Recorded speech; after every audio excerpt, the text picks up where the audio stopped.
Tu es vraiment trop sensible. Vous avez peut-être déjà entendu cette phrase, ou plutôt ce reproche. Parce qu'en général, quand quelqu'un dit ça, le ton de la voix fait bien comprendre que votre sensibilité agace.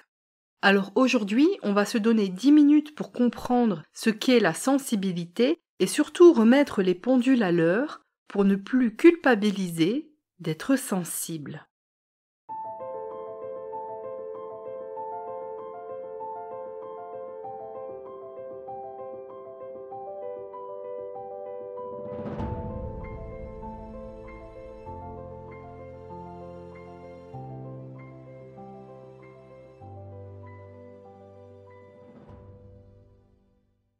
Alors la sensibilité, c'est quoi ? La sensibilité fait partie de la vaste sphère des affects. Le dictionnaire en ligne larousse.fr la définit comme, ouvrez les guillemets, une aptitude à s'émouvoir, à éprouver des sentiments d'humanité, de compassion, de tendresse pour autrui. On voit donc que la définition générale du terme sensibilité est plutôt positive. La sensibilité, c'est en fait ce qui nous fait entrer en résonance avec autrui, et finalement, c'est la base de toute relation.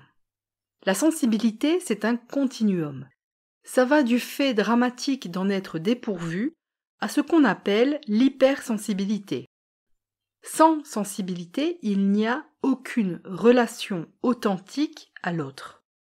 À l'inverse, une très grande sensibilité peut créer des tensions dans les relations, cette hypersensibilité étant parfois incomprise par les interlocuteurs. Mais on va poser déjà les questions. Qui fixe le curseur de notre sensibilité ? Qui décide si je suis trop sensible ou pas assez ? Dans ce domaine comme dans bien d'autres, les étiquettes vont bon train et souvent ce sont les autres qui jugent de notre niveau de sensibilité. Voyons donc quelques idées reçues sur la sensibilité.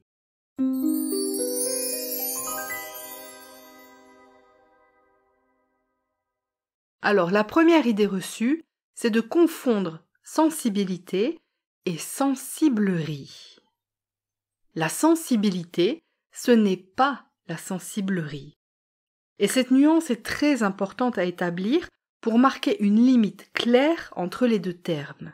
Parce que si la sensibilité nous sert à communiquer et à créer des liens avec d'autres humains, mais aussi avec les animaux et plus généralement tout ce qui est vivant, la sensiblerie, elle, est beaucoup moins glorieuse. Si on reprend notre bon vieux Larousse, la définition du mot même de sensiblerie est la suivante. Ouvrez les guillemets, sensibilité outrée ou affectée allant jusqu'au ridicule. Fermez les guillemets. On voit donc que la sensiblerie, c'est précisément l'inverse de la sensibilité. La sensiblerie n'est qu'une apparence de sensibilité, une sorte de fausse sensibilité qui souvent n'est émise que pour se flatter ou booster son image sociale. La sensiblerie, c'est même parfois une pratique manipulatoire à part entière. Faire semblant d'être touché par quelqu'un ou quelque chose, c'est feindre des émotions qu'on n'éprouve pas pour essayer d'en tirer un bénéfice. Les personnes sensibles utilisent leur sensibilité pour aider concrètement et n'utilisent pas leurs émotions pour manipuler les autres. Le problème, c'est que la grandiloquence de la sensiblerie participe à faire passer la sensibilité pour ce qu'elle n'est pas. Et ce que la sensibilité n'est pas, c'est une autre idée reçue bien tenace, qui est l'idée qu'être sensible, c'est être faible. C'est un vieux mythe qui persiste malheureusement toujours.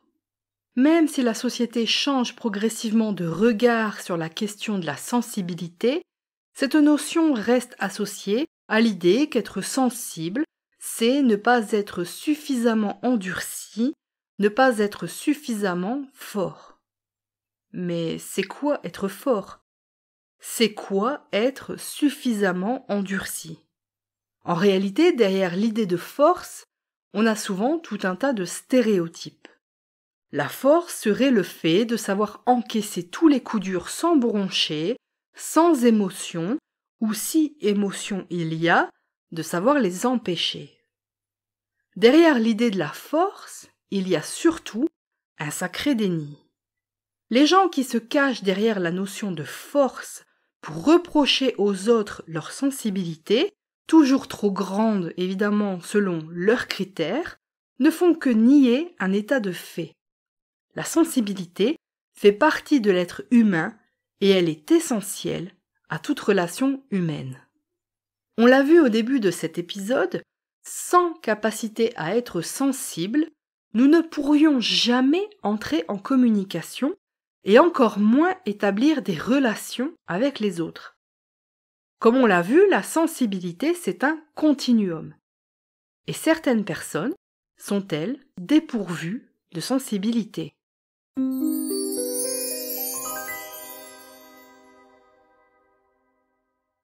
Les personnalités narcissiques font partie du lot des insensibles, ou plutôt de celles et ceux qui font un scandale lorsque la leur est égratignée, mais qui nient aux autres le droit de préserver leur sensibilité. Parce que derrière l'idée de culpabiliser l'autre pour sa sensibilité, il y a surtout le fait de lui nier son humanité. Être taxé de trop sensible, c'est souvent l'argument phare des manipulateurs narcissiques pour obtenir deux choses. Vous faire taire et vous empêcher d'exercer une capacité relationnelle essentielle. En gros, le but, c'est de vous déshumaniser. Derrière le mythe de la force, la sensibilité ne sert que d'excuse. Le manipulateur narcissique n'essaie pas de casser votre sensibilité pour vous aider ou pour votre bien, mais pour son bien à lui. Car le vrai problème, c'est que votre sensibilité le gêne, et le gêne grandement. Parce que le manipulateur narcissique n'en a pas, et que c'est pour cela qu'il ne peut construire que des relations basées sur des mensonges. Mensonge de ce qu'il est réellement, mensonge de ce qu'il ressent réellement, mensonge sur ce qu'il pense réellement.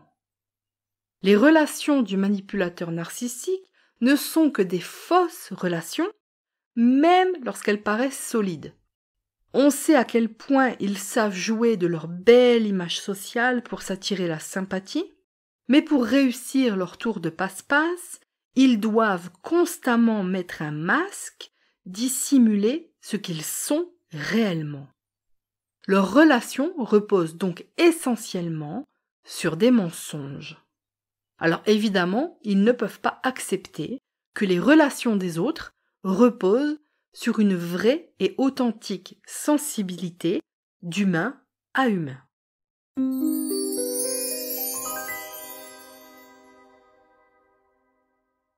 Si vous êtes quelqu'un de très sensible, il est possible que vous soyez déjà tombé sur quelqu'un qui essaye de vous endurcir pour votre bien. Après tout, selon cette personne, le monde est cruel et il faut avoir les reins solides pour y faire face. Et c'est vrai, le monde peut être cruel. Les êtres humains ne sont pas des bisounours. Et la méchanceté fait aussi partie des relations humaines. Mais ce qu'on ne vous dit pas ou qu'on vous dit trop peu, c'est que lorsqu'il s'agit de manipulation, les personnes les plus sensibles sont aussi celles qui les détectent le plus. Si manipuler la sensibilité est malheureusement une chose aisée, et que les personnes particulièrement sensibles ont tendance à être plus victimes des manipulateurs, elles ont aussi une plus grande capacité à en sortir. On a toujours tendance à penser que les personnes sensibles sont sottes ou naïves et qu'elles ne voient pas qu'on les embobine. Et pourtant, en conditions expérimentales, ce sont elles qui détectent en général le mieux les mensonges. Paul Ekman, l'un des plus grands spécialistes des émotions, l'a constaté lui-même dans ses recherches.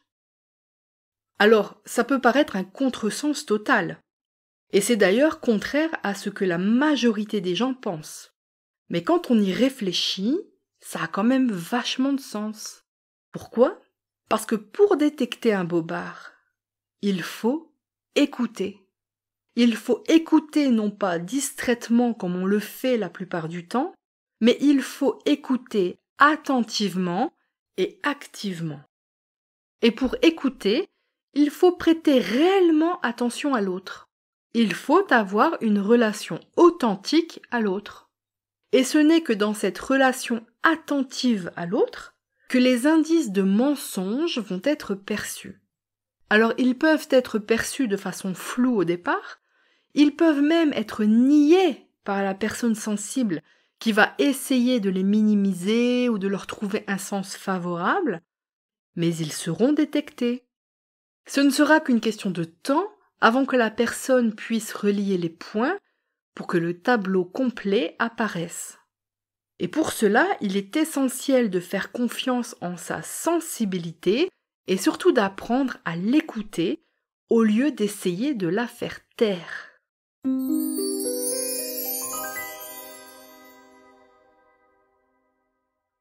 En attendant, si le sujet des manipulations vous passionne, vous pouvez aller télécharger tous les numéros du magazine gratuit La Petite Histoire sur mon site coralineozenblas.com. La Petite Histoire, c'est un magazine consacré à l'éducation et à la prévention contre les manipulations. Et en plus, il est totalement gratuit. Et tant que vous êtes sur le site, profitez-en pour vous abonner à la newsletter. On démarre ce mois-ci un cercle de discussion autour des sujets abordés dans ce podcast, et si vous avez des questions ou si vous souhaitez partager votre expérience, venez nous rejoindre.